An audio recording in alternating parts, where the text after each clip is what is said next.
So what's up? Magandang araw sa inyong lahat mga kamamay. Once again, nandito ulit ako upang mag-share na naman ng panibagong love advice na po pwedeng makatulong sa inyong buhay pag-ibig. And pwede nyo rin itong kapulutan ng aral o mga tips, mga bagay na pwede nyong i-apply sa inyong mga love life. Okay? At this moment of time, ang pag-uusapan natin is mga signs or mga tips kung paano nyo malalaman kung legit nga ba kayong mahal ng isang lalaki. Okay? So, alam naman natin, ang bawat lalaki is may kanya-kanyang love languages, kung ano yung mga bagay na kanilang ginagawa upang maipakita sa inyo kung ano ba talaga ang kanilang nararamdaman sa inyo. Okay? So, pero para masigurado nyo mga girls na totoong mahal kayo ng isang lalaki, andito ang aking ilang mga tips. So bago natin pag-usapan yan, if ever na gusto nyo mga kamamay, itong aking mga love advices na sineshare dito, so medyo marami-rami na ding video ang aking nagawa at nakatulong sa ating mga subscribers na nandito. So isa lang hinihiling ko, just click the subscribe button and notification bell para lagi po kayong maging updated sa lahat ng mga love advice na maaari kong i-share sa inyo. So, huwag natin masyadong patagalin. Ano nga ba yung mga tips o mga bagay na dapat mong makita or ginagawa sa iyo ng isang lalaki upang masabi mo na legit kang mahal ng isang lalaki? So, number 1, kapag magkasama kayo, itinatabi niya ang kanyang phone. Okay? So, kapag ganito ang isang lalaki sa inyo, mga girls, legit na mahal kayo ng isang lalaki. Bakit? Kasi ayaw niyang sayangin yung mga time, okay? O yung mga quality time na dapat gugulin yung dalawa, okay? Kesa ibigay lang niya doon sa cellphone. Kasi karamihan ng nakikita kong mga couples, kapag sila is lumalabas, sila is gumagala, okay? So sabi nga, kapag humingi ka ng quality time sa isang lalaki, sa isang tao, kailangan quality time ang ibigay sa inyo. Hindi yung kung ano-ano pang mga cellphone ang uunahin, kesyo may tumatawag daw, may kailangan daw sagutin na tawag dahil sa trabaho o kung ano-ano pang dapat unahin sa cellphone. So mga kamamay, kung kayo is hindi inuuna ng mga yan at palaging cellphone ang kanilang hawak, o lagi diyang nakafocus ang inyong mga boyfriend, so isa lang ang ibig sabihin, hindi niya kayo gustong kasama. Okay? So ibig sabihin, mas priority niya yung cellphone kesa makasama ka, kesa kausapin ka. Pero kung makikita mo,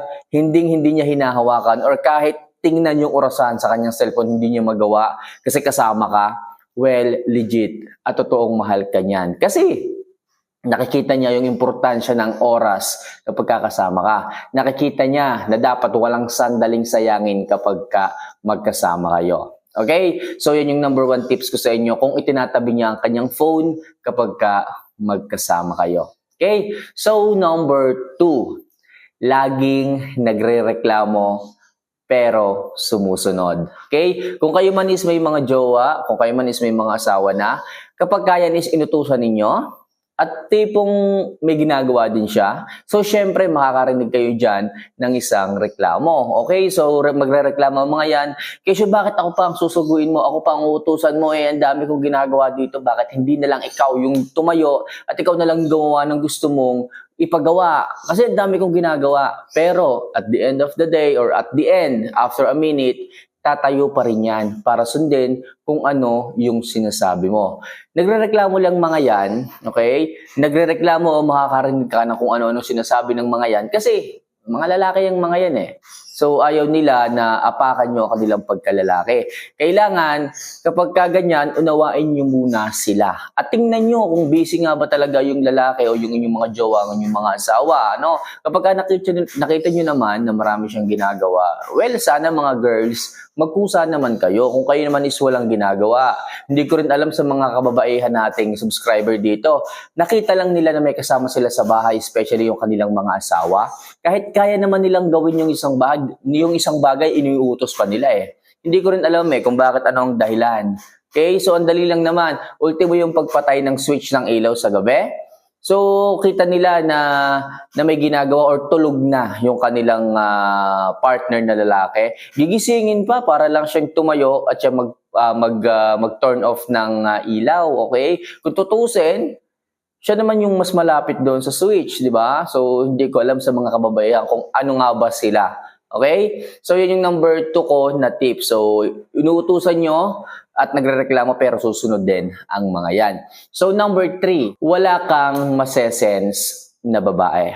Okay? Ang isang lalaking loyal at tapat, hindi mo yan kahit kailan masesense na meron siyang ibang babae na binibigyan ng oras o nang bababae siya. Kasi kahit anong motibo o ebidensya ang hanapin mo, wala talaga eh. Kahit i-check mo yung cellphone niya, tingnan mo kung umuwi ng late, okay? Kung sino-sino mga kasama sa paggala. Well, hindi mo talaga siya kakikitaan na ng bababae o hindi ka makakaramdam na merong something sa kanya. Kapag ganyan ang pinaparamdam sa iyo at smooth na smooth ang inyong relationship, so matuwa ka kasi legit ang pagmamahal sa iyo ng isang lalaki. Okay?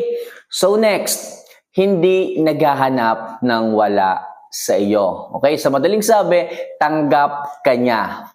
Tanggap ka niya sa paraang kung ano man yung nakaraan mo, kung ano man yung pinagdaanan mo sa buhay, kung ikaw man is merong isang masalimuot na nakaraan, so kapag mahal ka ng isang lalaki, o true love talaga yung nararamdaman ng isang lalaki sa iyo, kahit ano pa, o kahit sino ka pa, tatanggapin at tatanggapin ka ng isang lalaki. Okay?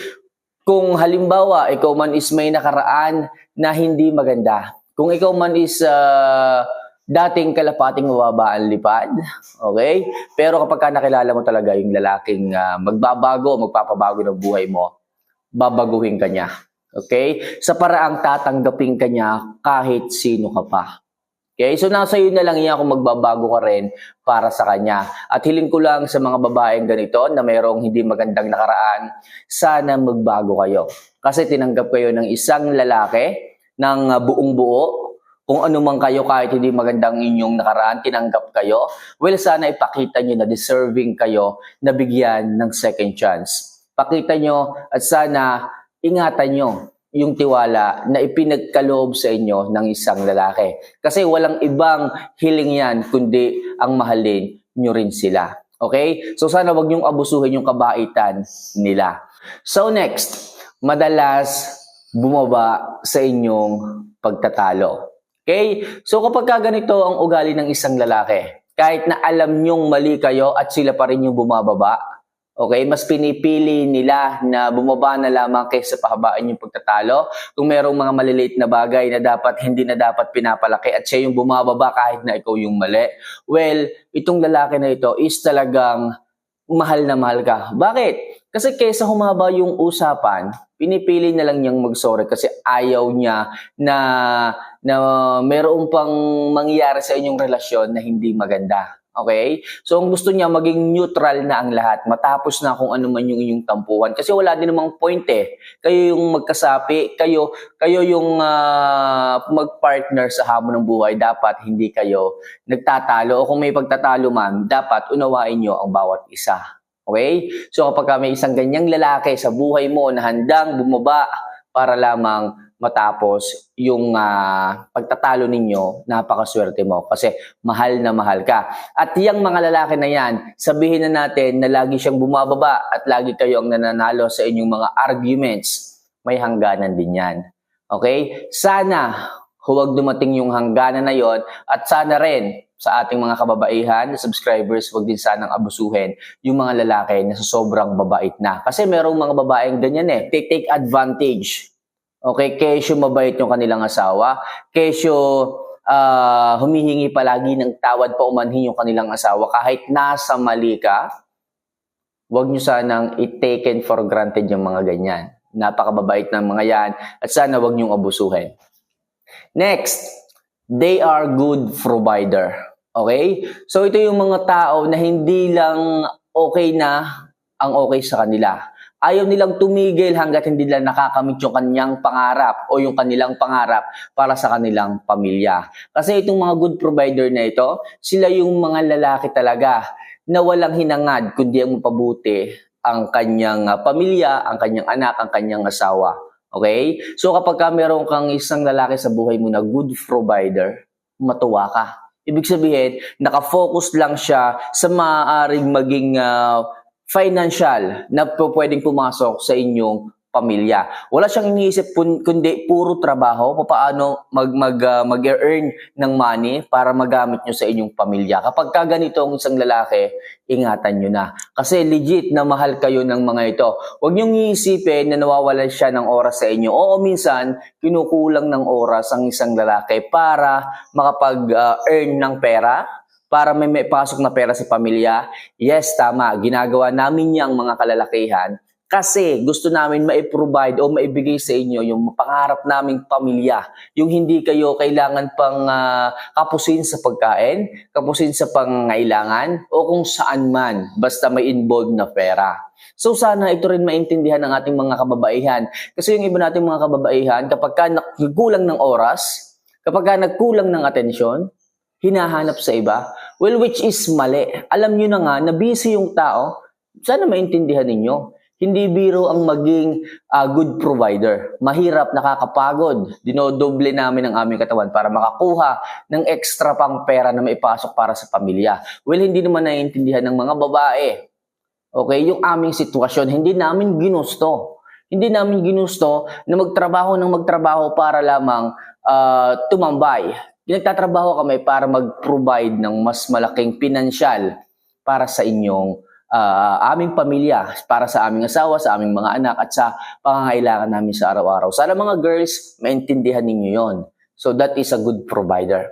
Okay? And last, hindi makontento sa okay lang. Gaya ka ng sabi ko sa inyo, ang isang lalaki na may pangarap, nandyan sa kanilang likod ang isang babae na sumusuporta, which is yung kanilang asawa, na sumusuporta sa kanyang mga gustong makamit para sa pamilya. Okay? So kapag may mga lalaking ganito na hindi sapat sa kanila yung sinasabing okay lang, okay na. Okay? Palakpakan nyo sila. Okay? Intindihin nyo sila kasi meron silang mas gusto o mas better na buhay para sa inyo. Okay? So, yan lang mga kamamay ang aking ilang mga tips na sana ay makatulong sa inyong buhay pag-ibig upang ma-filterize nyo yung mga lalaking legit na mahal kayo. Okay? So, mga kamamay, if ever na gusto nyo yung mga ganitong klase ng content and videos na ginagawa ko tungkol sa love advice, just click the subscribe button at notification bell para mas marami pa kayong mga love advice na makakapulutan ng aral at pwede nyo rin may apply sa inyong buhay pag-ibig. Once again, this is Mamay Love Advice and see you for our next video. Goodbye.